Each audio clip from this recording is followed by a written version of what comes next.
first, good morning po to everyone. Kumusta po kayo?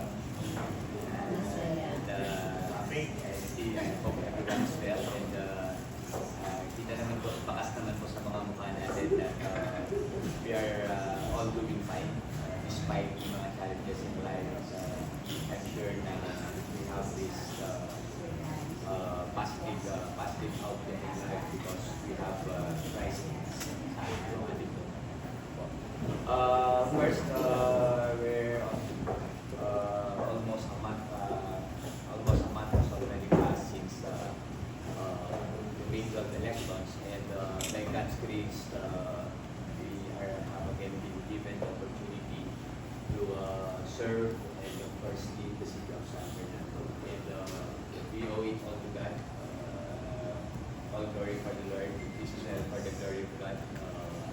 I know na He has great plans, not for me, only for me, but more importantly for the city of San Fernando.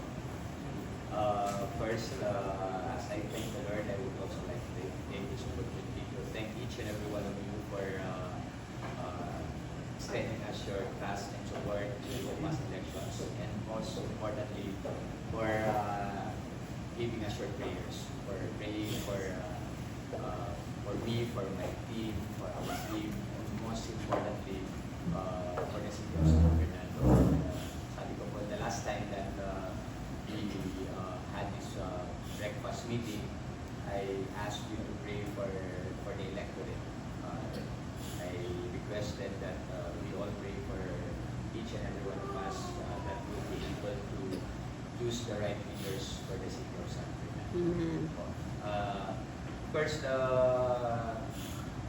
there are many backstories, inside stories during the past elections, during this campaign and this election. Every time naman po, marami po mga backstories. And let me just share with you some of yung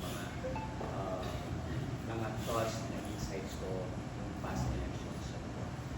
Of course, hindi ko po alam kung bakit po sa tanang buhay ko every time an election comes, marami pong pangyayari.